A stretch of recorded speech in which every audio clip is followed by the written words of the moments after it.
Vamos al Salmo 95, 6. Seguimos hablando de los nombres de Dios. Estamos por terminar esta serie titulada Los nombres de Dios. Comenzaremos una nueva serie. De aquí vamos a dar pie para comenzar a estudiar Cristología, para evitar que sucedan cosas como esta. No estudian atributos de Dios, no estudian Cristología, no estudian soterología, no tienen ningún estudio ni preparación bíblica seria, toman la palabra de Dios a su conveniencia y hacen con ella lo que quieren. Nosotros no estamos inventando nada nuevo. Newton dijo cuando puso las bases para el cálculo diferencial: yo solamente me estoy parando sobre los hombros de gigantes. Yo no estoy inventando nada nuevo, amado hermano. Ya hay teología hecha durante 2000 años. Ya Dios ha hablado desde los principios de la iglesia cristiana, a sus apóstoles, a los padres apostólicos. Durante 2000 años la teología cristiana ortodoxa ha sido y seguirá siendo. No estamos inventando nada nuevo. Pero el peligro de no estudiar esa teología, de no estudiar doctrina, es que puedes caer en herejías como esta: el dualismo hombre-mujer en Dios. Dios no es ni hombre ni mujer, se manifiesta a nosotros en carácter masculino, que es diferente. ¿Por qué Dios no necesita sexualidad? Ya lo vimos, busque ahí en las predicaciones cuando hablé acerca de esta situación. Porque Él no necesita reproducirse. Nosotros los seres creados sí, Dios no. Dios es creador por excelencia, y de eso se trata la predicación del día de hoy. Salmo 95, 6 dice la Biblia: vengan, adoremos y postrémonos, arrodillémonos delante de Jehová nuestro Hacedor. Jehová Osenu, yo soy tu Hacedor. Cierre sus ojos y oremos a Dios. Padre maravilloso, te damos gracias por esta oportunidad que nos das de escudriñar tu palabra. Que tu palabra hable a nuestras vidas una vez más. Es nuestra única petición, Señor, pues todo lo demás lo tenemos en Cristo. Si tenemos a Cristo no nos falta absolutamente nada. Hoy solamente nos resta de agradecerte, Señor, porque tú nos bendices con tu palabra predicada fielmente, apegada a la Escritura. Tu palabra es la que habla. Nosotros no decimos lo que creemos que dice tu palabra. Tu palabra se expresa en este lugar, Señor. Gracias por esa bendición. En el nombre de Jesucristo, tu Hijo amado. Amén. El nombre de Dios, el nombre bíblico de Dios que vamos a estudiar el día de hoy es Jehová Osenu, que significa yo soy tu Hacedor. De manera más comprensible, el Señor es nuestro Creador. Para nosotros los creyentes es indiscutible la verdad de que el universo fue creado y es sustentado por nuestro Señor y Dios. La Biblia lo dice en repetidas ocasiones. La Biblia no trata de probar la existencia o la realidad de Dios. La Biblia da por hecho esa realidad. Vamos a ver las siguientes citas, son solamente algunas. Toda la Biblia está repleta de evidencia de que el Señor es el creador de todo lo que hay. Génesis 1:1 comienza diciendo: en el principio creó Dios los cielos y la tierra. De hecho, todo el capítulo 1 y 2 nos habla de Dios como creador. Génesis 14:19 y 14:22. Vamos a leer rápidamente estos versículos, que quede bien asentado que el Señor es nuestro Hacedor, nuestro Creador. Génesis 14:19 dice: y le bendijo diciendo: bendito sea Abraham del Dios Altísimo, creador ¿de qué? De los cielos y la tierra. Y el 22 dice: y respondió Abraham al rey de Sodoma: he alzado mi mano a Jehová el Dios Altísimo, creador de los cielos y de la tierra. Salmo 103. Vamos rápidamente a cada una de estas citas. Es más, yo me voy a ir saltando, ya no se las voy a decir, ahí aparecen en pantalla. Salmo 103. Dice la Escritura: reconozcan que el Señor es Dios. Él nos hizo y no nosotros a nosotros mismos. Pueblo suyo somos y ovejas de su prado. Salmo 139, 13.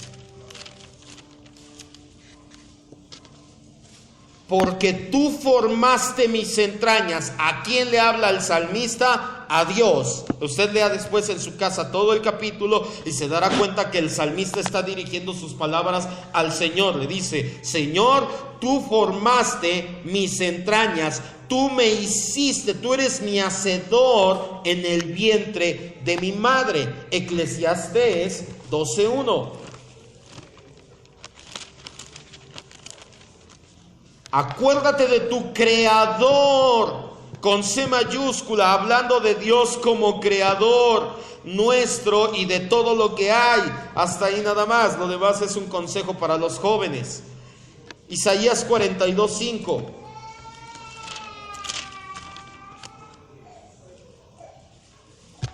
Así dice Jehová Dios, creador de los cielos y el que los despliega, el que extiende la tierra y sus productos, el que da aliento al pueblo que mora sobre ella y espíritu a los que andan en ella, a los que en ella andan. Mucho ojo. Obviamente todo dice que el Señor despliega su creación, que Él hace que las cosas sucedan.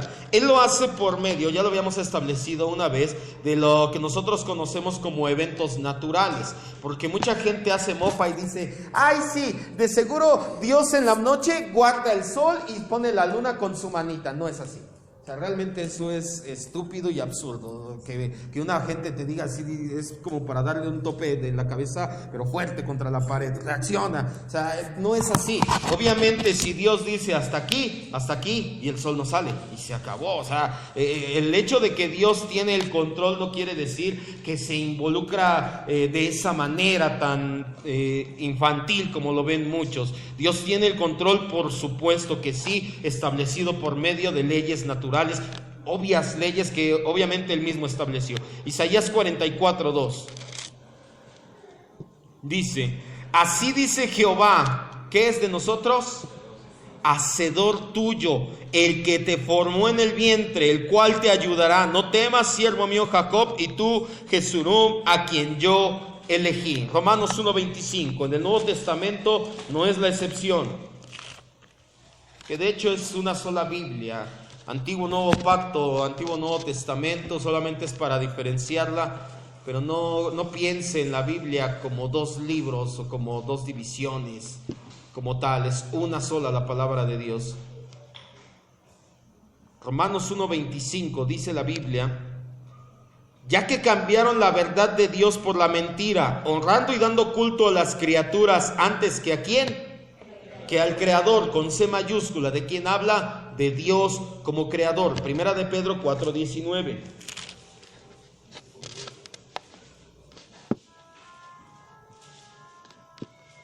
Primera de Pedro 4:19. De modo que los que padecen según la voluntad de Dios encomienden sus almas al fiel ¿qué? Creador. La Biblia da por hecho, está establecido que Dios es hacedor o creador nuestro. De hecho, ahorita vamos a ver la diferencia entre los dos. Y Colosenses 1:15 al 17. Esta cita, mucho ojo. Él, ¿de quién habla? De Cristo. Es la imagen del Dios invisible, el primogénito de toda la creación. Subraya esa parte en su Biblia: primogénito de toda la creación. Y ahorita a lo mejor hasta pone una nota a un lado con su pluma, porque va a entender esto ahorita en un momento. Dice: porque en Cristo fueron creadas todas las cosas, las que hay en los cielos y las que hay en la tierra, visibles e invisibles, sean tronos, sean dominios, sean principados, sean potestades. Todo fue creado por medio de Él y para Él. Y Él es antes de todas las cosas, y todas las cosas en Él subsisten. Sin Cristo el universo simple y sencillamente no estaría andando. Esta última cita, Colosenses 1:15 al 17, es utilizada muchas veces para menoscabar la deidad de Cristo. Lo hacen igual a una criatura, porque dicen: es el primogénito de la creación, el primer ser creado.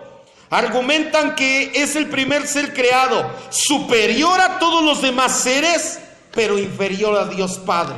Esto es menoscabar la deidad de Cristo. Cristo es Dios. ¿Cuántos dicen amén? La palabra primogénito no se refiere aquí al primer ser creado, sino a la posición de privilegio sobre toda la creación. Para los hebreos, el primogénito era el hijo que tenía mayor rango, era la persona de mayor autoridad en la casa de su padre. La palabra griega prototokos para primogénito se utiliza de Cristo para hablar como el primer hijo de María, porque ahí sí, María tuvo más hijos, no se espante, María no fue siempre virgen, eso es un dogma católico, lo cual no es cierto, María tuvo más hijos, pero cuando habla en su relación con el Padre, se usa para expresar prioridad y preeminencia. Cuando la Biblia dice, apúntale ahí en su Biblia a un lado, el primogénito de toda creación, que Cristo está por encima de toda la creación. Eso es lo que significa, no que Él fue el primer ser creado, que el Padre le dice, ten, tú eres el que gobierna, el primogénito, el que está por encima de toda la creación. Una vez aclarado lo anterior, y en base a las citas que hemos visto, queda más que afirmado que Dios es no solo el creador, sino también es quien sustenta todo lo que hay en el universo, lo mantiene andando por el puro poder de su palabra. Hoy en día, sin embargo, son cada vez más y más las personas que, lejos de dar crédito a Dios por la creación, lo niegan y lo rechazan, alegando que es obra de la evolución. ¿Qué dice la teoría de la evolución? De hecho, no me voy a tardar mucho aquí, ya lo vimos hace tiempo en qué dice la Biblia acerca de, pero es bueno retomar conceptos, es bueno retroalimentarnos en ciertas situaciones. Si usted no lo ha escuchado, hoy lo va a aprender. Gente que niega a Dios y dice, no, Dios no es posible, la evolución es lo que hizo al hombre, ahí está la teoría de la evolución, dicen que viene, aunque sí realmente hay gente que tú volteas a ver y dices, a lo mejor sí viene del chango, la verdad dices, híjole, es que nadie voltea a ver al pollo, pero sí volteas a ver ahí y dices, no, de verdad que otro poquito y le creo que su abuelito es chimpancé, pero bueno, no creemos eso, la Biblia no lo dice. Hay gente que dice que Dios no existe, que Dios no es real, que Dios no es creador, que nosotros venimos de la evolución. La teoría de la evolución, y es teoría, lo escribí con letras mayúsculas, ¿qué es la diferencia de una teoría, una ley que no se ha comprobado? Cuando digan la ley de la evolución, que digan aquí está lo comprobado, falta el famoso eslabón perdido. Encuentran muchos fósiles de restos supuestamente de ancestros de los seres humanos y encuentran restos fósiles de seres humanos, pero falta uno que una a esos dos, le llaman el eslabón perdido. Ahora, si encuentran uno, no dice nada, porque no fue que de repente evolucionó y de uno solo salieron los demás. Mínimo tienen que encontrar cientos de miles de eslabones perdidos. ¿Por qué no lo encuentran? Porque no existe. Porque la evolución simple y sencillamente es una teoría. Dice que los seres humanos vivos cambian o evolucionan a lo largo de los siglos, obligados por la supervivencia. Eso parece lógico. El más adaptable es el que sobrevive. Sin embargo, la extensión de esta teoría a los campos científicos ha generado controversia. Basados en esta teoría, se cree que los seres humanos tenemos un ancestro en común con los monos, un ancestro en común, porque si te dicen, los ateos te dicen, ay, ¿cómo eres tonto? Yo no digo que desciendes del mono, que los monos y los seres humanos tenemos un ancestro en común. Ese es el eslabón perdido que no se ha encontrado. Dicen que el universo no fue creado, sino que evolucionó hasta lo que es hoy. La teoría de la evolución no solo es incompatible con la Biblia, además hace innecesario a un creador y niega la realidad de Dios como tal, y esto da pie al ateísmo. Según la lógica de la evolución, la gran majestad de la creación, incluyendo el fantástico funcionamiento del cuerpo humano, no es más que una serie de eventos fortuitos, algo de suerte, mucha casualidad, lo cual como cristianos no solo contradice nuestras más fuertes creencias, Es ridículo pensar que no hay un diseñador. Yo estaba leyendo, cuando de hecho preparé esta predicación, la de la evolución, y estaba leyendo y te decían, a ver, vamos a hacer un ejercicio, vamos a desordenar un cuarto, desordena tu cuarto, déjalo todo desordenado, ahí está el caos. Ahora vamos a salirnos, vamos a regresar en 1.000.000 de años para que esté ordenado.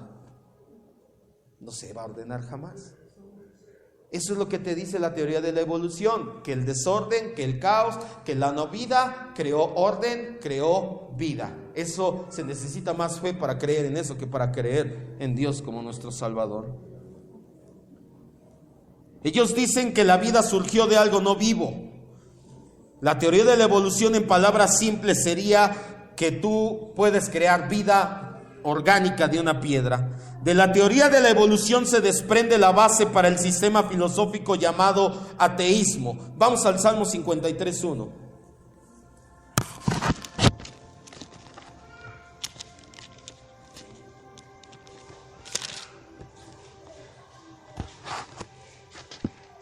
Salmo 53:1.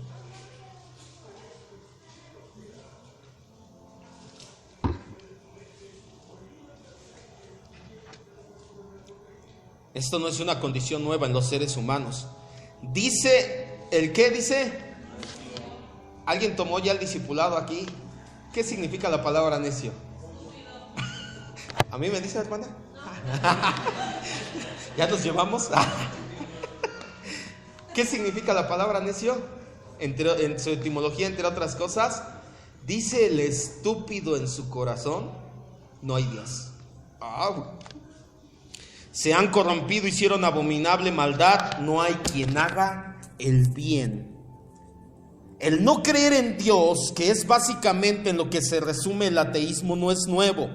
Sin embargo, a partir de que surgió la teoría de la evolución, los ateos alrededor del mundo se han tomado de ahí como punto de partida para apoyar su pensamiento.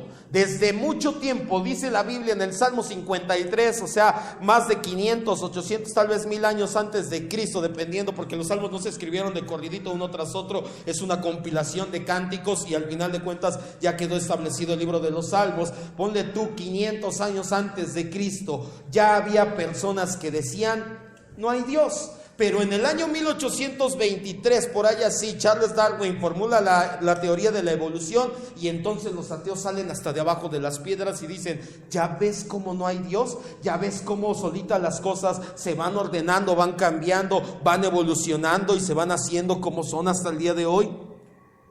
El ateísmo tiene mucho tiempo de existir. Es una rara condición en el ser humano. Santiago 2:19, no vaya, dice que los demonios, ¿qué hacen? Creen. ¿Un demonio cree en Dios? Sí. Por eso es muy rara la condición del ateísmo. Un demonio cree en Dios, que un ser humano no cree en Dios es raro. Sin embargo, no siempre ha tenido la connotación que hoy tiene la palabra ateo. Hubo una época en que a los mismos cristianos se les consideraba ateos. En las primeras persecuciones de la iglesia cristiana pasaba algo. Querían consolidar el imperio romano y ellos decían, los emperadores romanos, me parece que fue Juliano el emperador, que dijo, ¿sabes qué? Hay mucho cristiano en el imperio. El cristiano me está llevando para abajo el imperio. Vamos a hacer algo. Vamos a hacer que todas las personas en nuestro imperio rindan culto a los dioses.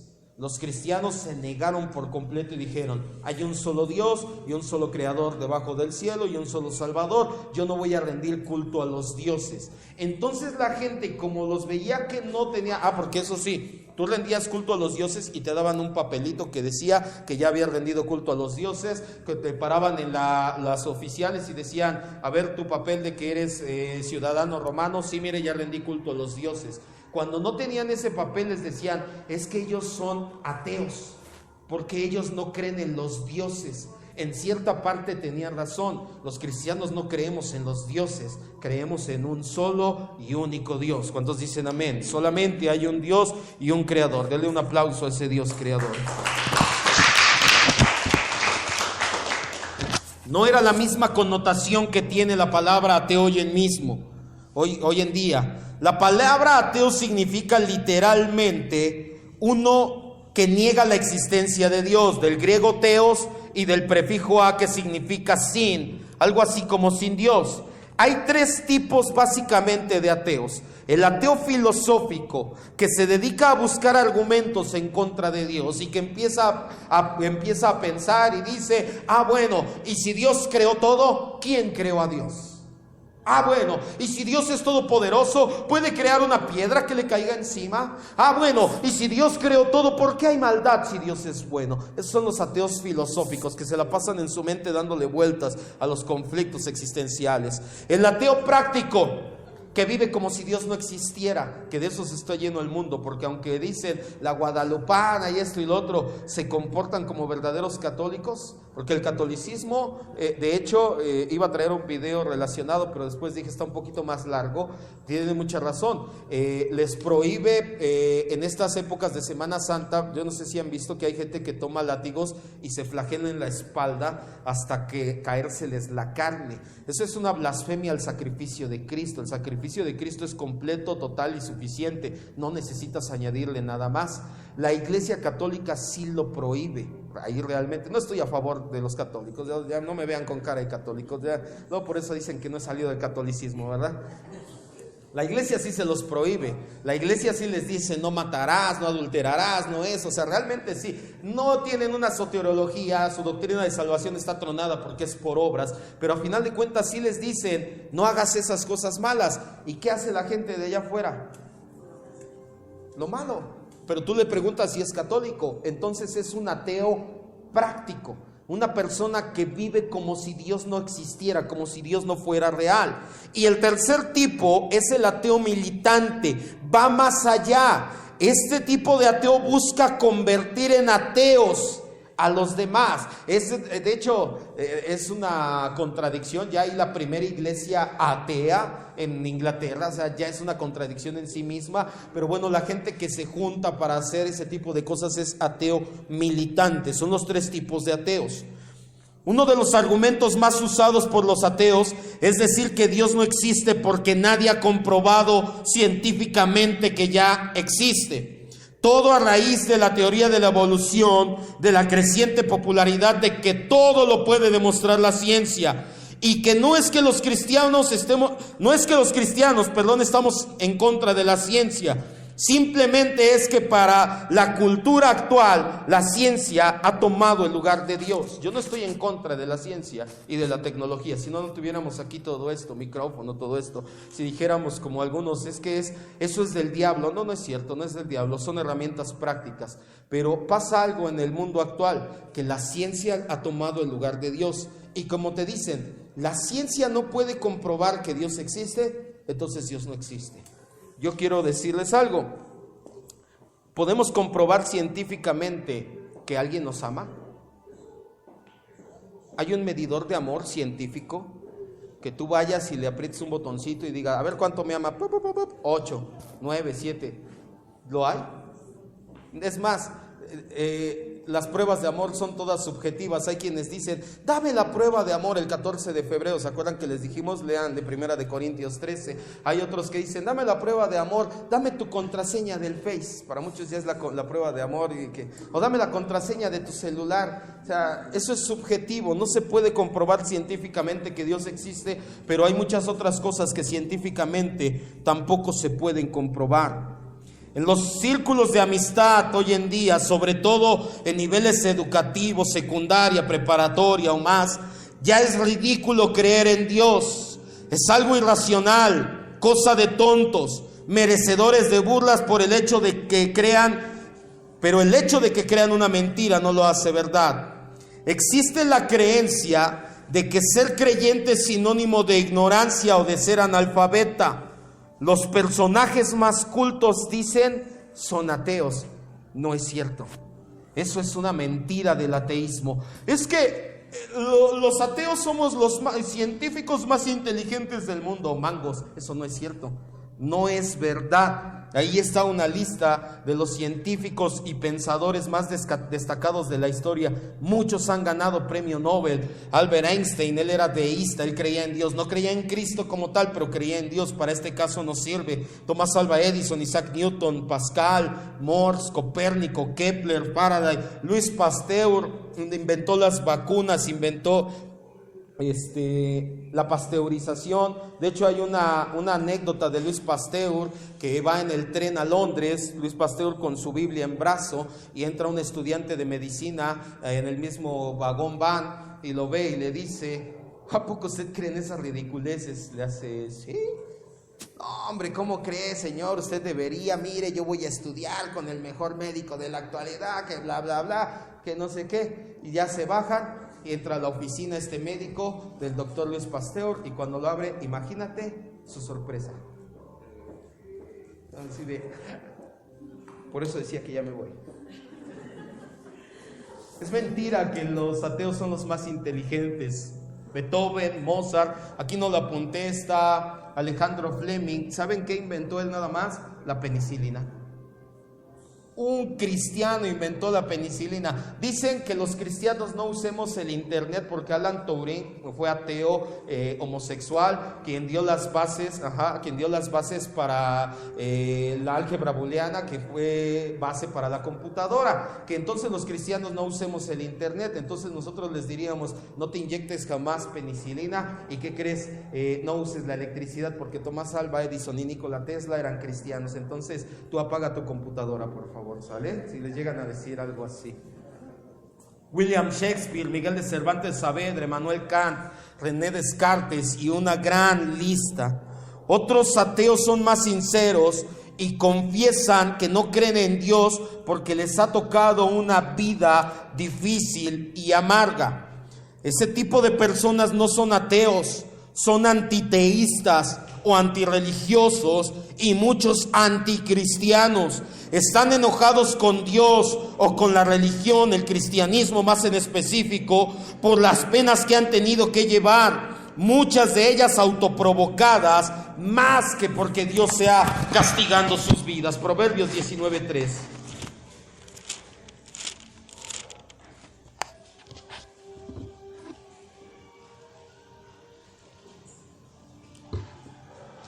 Escuche lo que dice la Biblia. Este otro tipo de ateo es más sincero. Stephen Hawking es un gran ejemplo de ellos. La insensatez del hombre tuerce su camino. ¿Y qué dice? Y luego contra Jehová. Yo hago las cosas mal, soy insensato, no obedezco la ley de Dios, hago las cosas que me place, y cuando vienen mis consecuencias, Dios es malo porque permitió que eso me pasara. Estamos tronados los seres humanos realmente sin Cristo. Stephen Hawking, el hombre que ve usted en la pantalla, en la diapositiva, es un claro ejemplo de antiteísta. Él se dice ateo, realmente no es ateo, es antiteísta. Su primera esposa, una mujer cristiana, fue la causa de que Stephen Hawking se fuera y se volcara sobre Dios. A Stephen Hawking ya le habían diagnosticado ese tipo de enfermedades, multiartritis, no recuerdo exactamente bien qué, pero a final de cuentas sí es una enfermedad muy grave. Su primera esposa cristiana le dijo: no hay problema, me quedo contigo, Dios es bueno, nos ama, vamos a salir adelante. Pero él lo que hizo fue decir: no quiero estar contigo. La empezó a alejar. Él se encerró en su depresión, él se encerró en su problema, se encerró en su situación. Llegó el momento en que su esposa dijo: pues ya no nos hablamos, no nos conocemos, no somos nada. Stephen Hawking le pide el divorcio a ella porque se va a casar con la que fue su enfermera. Pero ella es la mala por creer en Dios, y Dios ni siquiera existe, porque si existiera yo no estuviera así. Eso es antiteísmo. Hay una película, apenas yo les decía, no me gusta ver muchas películas cristianas, realmente, me decían por ahí: hereje, es que no hay buenas películas cristianas bien hechas. Siempre soy muy criticón, realmente empiezo a encontrar y digo: es que no, aquí está esto, no, es que esto, lo otro, lo aquello. Pero una película que ilustra este punto es Dios no está muerto. El profesor de filosofía, me parece, no era ateo, era antiteísta, estaba enojado porque Dios le quitó a su mamá. Si puede ver, véala, nada más omita la última, que es realmente la última, iba bien hasta que le dice, recibe a Cristo en tu corazón. Ay, íbamos tan bien. Hay otro tipo de personas que se refugian en el ateísmo, y de este es el que nos va a dar pie a lo que sigue en el Jehová nuestro Hacedor. Son aquellos que ven un mal testimonio en los cristianos. Mucha gente se aleja de la religión y de todo lo que tiene que ver con Dios por culpa de los que nos decimos llamar cristianos, pero que vivimos corruptamente una vida de doble moral y llena de hipocresía. Esto es porque lo escuchan en internet la predicación, no es para nadie de aquí, Yo no pensé en nadie en particular. El autor de la Biblia satánica y fundador de la iglesia de Satanás en San Francisco en 1950 y tantos, Anton Szandor LaVey, decía que se desilusionó del cristianismo. Él tocaba el órgano en un cabaret, en un burdel, los sábados en la noche, y veía llegar a los diáconos, veía llegar a los ancianos, al pastor, al burdel, y al otro día, al domingo, iba Anton Szandor LaVey a la iglesia y ahí los veía. ¿Qué cree que pasó con su vida? ¿Cuántas veces hemos sido piedra de tropiezo para alguien? Ouch. Aquí ya se van las risas. El escaso testimonio de que Cristo es real en nuestra vida hace que cada vez más personas se alejen de Dios. Es importante que tengamos mucho cuidado, sobre todo los adultos, que tratamos de imponer reglas, leyes y una alta moral, pero que nosotros mismos no lo seguimos. Se nos olvida que los más jóvenes nos observan minuciosamente, esperando un pretexto para volverse ateos prácticos. Muchos jóvenes en la iglesia, y yo me considero uno de ellos, me pasó. Mi familia llegó, Cristo trajo a mi familia a sus pies cuando yo tenía 14 años.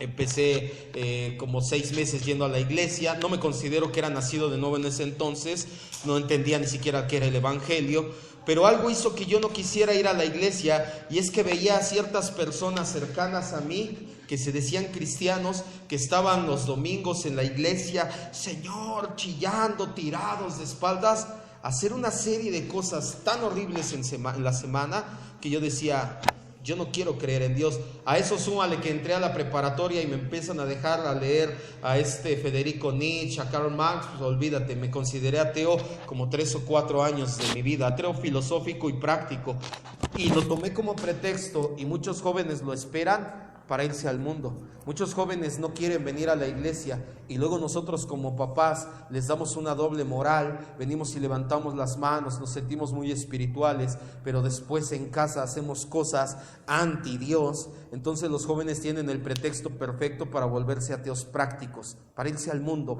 para decir, ya ves mamá, tu Dios ni existe. Ojo, mucho de esto tiene que ver con las malas enseñanzas cristianas. No nos enseñan, no nos disipulan, no nos dicen que Cristo es el camino a la santidad, no la santidad el camino a Cristo, y cosas como las que estamos viendo por la gracia de Dios en el discipulado, que van transformando nuestra vida. Lo único que te dicen es, tú brincas, salta, para Cristo eres salvo, bla, bla, bla.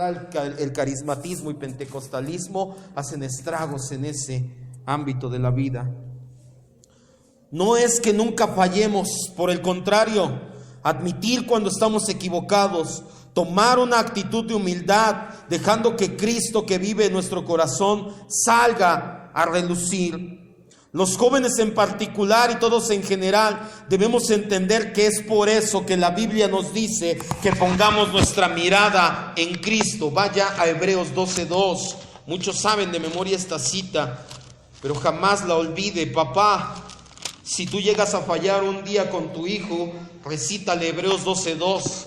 No te estoy diciendo que vivas una vida de doble moral basado en Hebreos 12:2. Cuando llegamos a fallar porque fallamos, dile, hijo, hija, tienes razón, asumí una actitud que tal vez no corresponde a un hijo de Dios. Dios sigue trabajando en mi vida. Por eso tú y yo, como dice Hebreos 12:2, vamos a poner los ojos en ¿quién dice? Que es el autor y consumador de nuestra fe. El nombre Jehová Osenu, yo soy tu hacedor, también implica que Dios está en proceso de formarnos y moldearnos como un vaso de barro.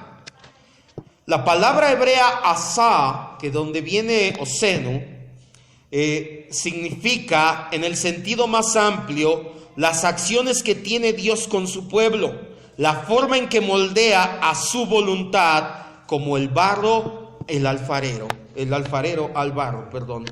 Jeremías 18, 4 al 6.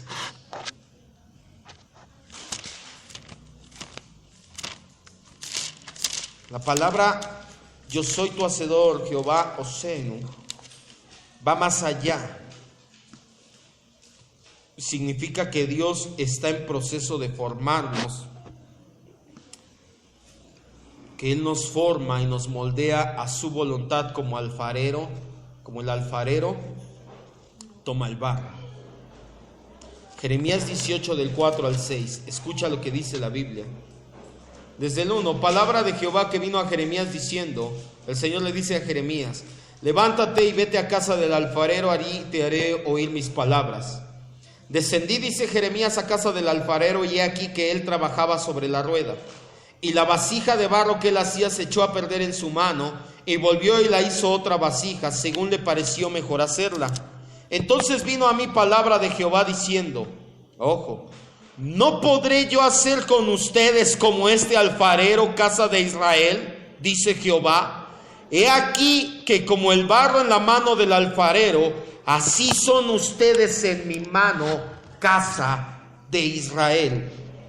El alfarero en Israel trabajaba sentado en un banco, teniendo enfrente una rueda horizontal, hecha de tal manera que pudiera girarla con los pies. Encima se colocaba el barro.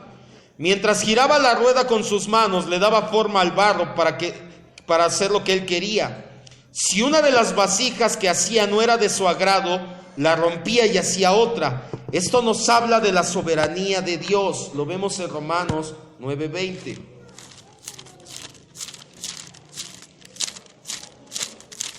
¿Por qué vamos a esta cita del alfarero? Porque la Biblia dice que nosotros somos barro en la mano del Señor y Él es el alfarero. Romanos 9:20. Mas antes, oh hombre, ¿quién eres tú para que alterques con Dios? Dirá el vaso de barro al que lo formó, ¿por qué me has hecho así? Nosotros podemos decirle a Dios por qué hace las cosas, cuestionarlo, decirle que ya no trabaje con nuestras vidas. No, Dios es soberano. De especial importancia era la calidad del barro que se usaba. Usualmente el alfarero mismo preparaba el barro tratando de que tuviera la consistencia óptima para su trabajo. Para que el barro estuviera bien, lo pisaba muchas veces.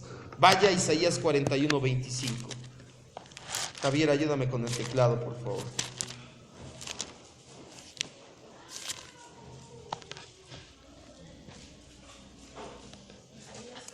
(41:25). El Señor sabe cómo trabaja con nuestras vidas. ¿Y sabes cómo preparaban el barro a los alfareros? Pisándolo.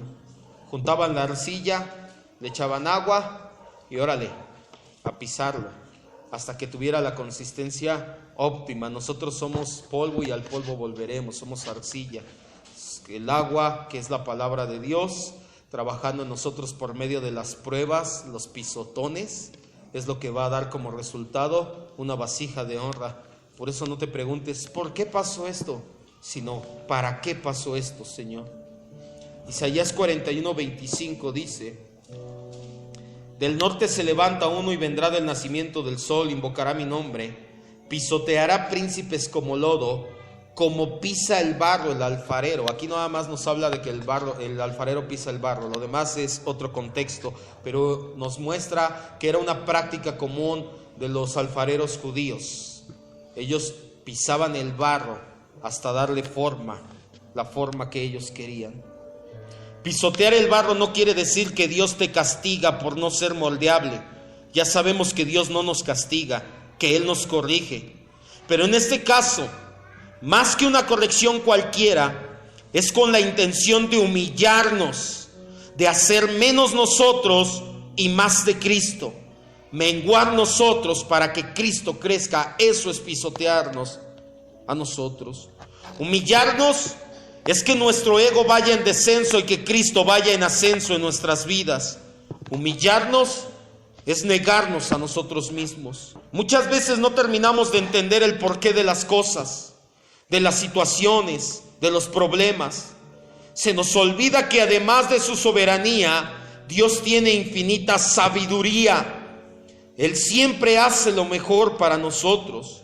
Jesús mismo les dice a sus discípulos en Mateo 7, del 9 al 11, no vayan, y les dice, oigan, si un padre natural sabe lo mejor que es para sus hijos, ¿tú crees que tu Padre espiritual no te va a dar lo mejor? En Romanos 12:2 Pablo confirma esto y dice que busquemos la buena, agradable y perfecta voluntad de Dios. No estás pasando ninguna cosa por casualidad. Y aunque muchas veces es consecuencia de nuestras acciones, Dios lo utiliza para pisotear nuestro ego, para humillarnos, porque quiere que Cristo crezca y que mengues tú. Solo el barro moldeable de tanto ser pisoteado sirve para hacer excelentes vasijas, vasijas que de verdad den testimonio del talento del alfarero, vasijas de barro que den honra a su hacedor y de paso quede bien visto por los hombres que ese hacedor es real. Como ya lo mencioné, son cada vez más los que no desean saber nada de Dios o del cristianismo por los pobres testimonios que damos. Las personas incrédulas no leen la Biblia. La única Biblia que leerán es a nosotros, a nuestras vidas, nuestra forma de vida, nuestro caminar diferente a los del mundo. Pero si lo que lee no es conforme a lo que Dios es, no nos extrañe que entonces nuestro barro siga siendo pisoteado una y otra vez, hasta lograr un barro maleable y en perfectas condiciones para hacer una vasija de honra. Cierre sus ojos, por favor. Eso es lo que significa Jehová nuestro hacedor. Primeramente que Él nos creó, sí, Él formó la creación, ya quedó establecido. El ateísmo, la evolución son falacias, no tienen sustento. Si acaso medio salieron de la manga. Pero va más allá con el ateo que está decepcionado del cristianismo por tantas malas enseñanzas, porque no nos enseñan jamás a menguar tú. Pocas veces he visto, de hecho ni una vez he visto alguna cruzada para negarte a ti mismo. Dicen cruzada de milagros, cruzada de prodigios, hoy Dios te va a levantar, te va a dar, pero jamás he visto que alguno de esos predicadores diga, hoy ven a negarte a ti mismo. No seas tú, no sea tu ego y que sea Cristo el que crezca. De eso se trata la sana doctrina, de eso se trata la palabra expositiva. De humillar al pecador, de exaltar al Creador y de llevarnos a la santidad por medio de Cristo. Cristo es ese camino a la santidad. No se trata de nosotros, hermanos, se trata de Cristo. Él es el Creador, pero también es el que le da forma a nuestras vidas y a nuestros corazones, como el alfarero lo hace con el barro. Y no sé lo que estamos pasando, no importa lo que sea, cualquier cosa que estemos pasando, o es el Señor pisoteando el barro, o es dándole forma ya a la vasija, pero todo está en su soberanía. ¿Acaso le dice un vaso al alfarero, ¿por qué me haces así? Nosotros le diremos a Dios, Señor, ya no, jamás. De eso se trata, de Dios y su soberanía. Se trata de Él, no de nosotros.